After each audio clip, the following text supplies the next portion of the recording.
Hello everyone, I'm Divyan Sharma from SJMC DAVV Indore, and today I'll be giving you some information on COVID-19 or coronavirus. दिसंबर 2019 में Chinese authorities ने notify करा कि Wuhan में से एक virus फैलना चालू हुआ है। फिर कुछ ही महीनों में इस वायरस ने पूरी दुनिया पर कब्जा कर लिया और एक वैश्विक महामारी का रूप ले लिया। कोरोना वायरस की बात करते हैं तो दिमाग में सबसे पहला सवाल आता है कि what is corona virus. So this virus is severe acute respiratory syndrome related to corona virus 2 which causes the disease कोविड-19। तो ये जो वायरस है it's not even a living thing. इसे खुद को मल्टीप्लाई करने के लिए एक लिविंग सेल की जरूरत पड़ती है। It can also survive on surfaces, but ये वहां पे कुछ ही देर के लिए जिंदा रह पाता है और इसे जीवित रहने के लिए एक लिविंग सेल में एंटर करना ही पड़ता है।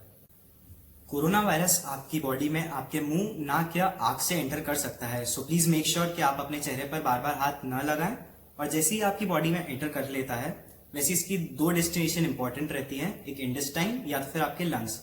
और जैसे ही आपके लंग्स में एंटर करता है कुछ ही दिनों में ये खुद को मिलियंस में मल्टीप्लाई कर लेता है, और जैसे ही आपके इम्यून सेल्स आपको प्रोटेक्ट करने की कोशिश करते हैं ये उन्हें मिसगाइड करके आपके इम्यून सिस्टम को और वीक कर देता है। इस वायरस के सिम्टम्स बड़े माइल्ड होते हैं, जैसे कि सर्दी, खांसी, fever, but it can cause severe cases. कुछ केसेस में पेशेंट को निमोनिया हो सकता है। It can also cause respiration problems and lung failure, और पेशेंट को सर्वाइव करने के लिए वेंटिलेटर्स की जरूरत होती है।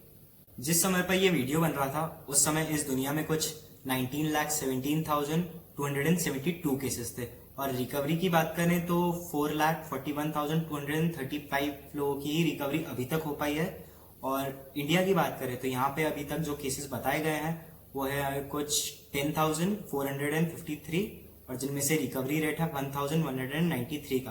तो जैसे कि आप देख सकते हैं कि रिकवरी रेट काफी कम है, और ऐसी महामारी का हम लोग एकजुट होकर और साथ मिलकर ही सामना कर सकते हैं। पेंडेमिक्स दो टाइप के होते हैं, स्लो पेंडेमिक्स या फास्ट पेंडेमिक्स। ये उनका ग्राफिकल रिप्रेजेंटेशन है, और ये टोटली उस पर डिपेंड करता है कि हम इन पेंडेमिक्स से कैसे टैकल करते हैं। And believe me, it can force us to make some horrible decisions like who gets to live. जैसे आप एग्जांपल ले सकते हैं कि इटली में 70 से ऊपर वाले एज ग्रुप को इलाज करने से मना कर दिया गया। इस बीमारी का अभी तक कोई भी वैक्सीन नहीं ढूंढ पाए हैं हमारे साइंटिस्ट, और अभी वर्ल्ड वाइड अभी इसके 40+ कुछ वैक्सीन कैंडिडेट्स हैं, बट किसी को भी श्योरिटी नहीं दी गई है।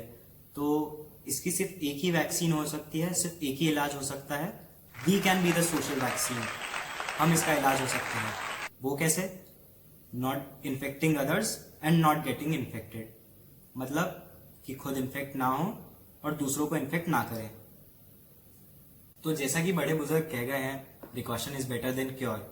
तो इस बीमारी, इस वायरस से बचने के काफी कुछ कॉमन मेजर्स हैं, काफी कॉमन प्रिकॉशंस हैं, but I'd love to give you a reminder on that.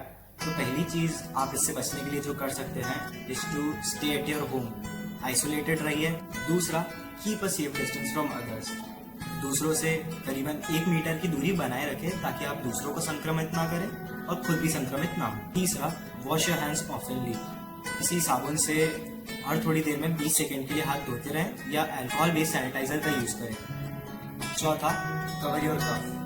Make sure जब भी आप छींक रहे हैं तब अपने फेस को ढंग से कवर करें, और घर से बाहर निकलते समय मास्क का उपयोग करना ना भूलें। पांचवा और आखिरी पॉइंट है, डोंट टच योर फेस, क्योंकि ये जो वायरस है ये या तो फिर आपके मुंह, नाक या आपकी आंखों से एंटर कर सकता है। So please make sure you don't touch your face. आखिरी में मैं इतना ही कहना चाहूंगा कि पुलिस, पैरामेडिकल स्टाफ, डॉक्टर्स, सफाई कर्मचारी और इस मुश्किल घड़ी में जो भी हमारे सामने ढाल बनकर खड़े हैं उनका सम्मान करिए, उनकी इज्जत करिए, और इस मुश्किल घड़ी में जो भी उनके साथ दुर्व्यवहार हुआ था उसकी मैं निंदा करता हूँ, और वो असहनीय था और इस देश के लिए बड़ा ही शर्मनाक था, क्योंकि इस समय पर वो एक सुपर हीरो का किरदार निभा रहे हैं। So whenever you get the chance to thank them, please do a big shout out to them.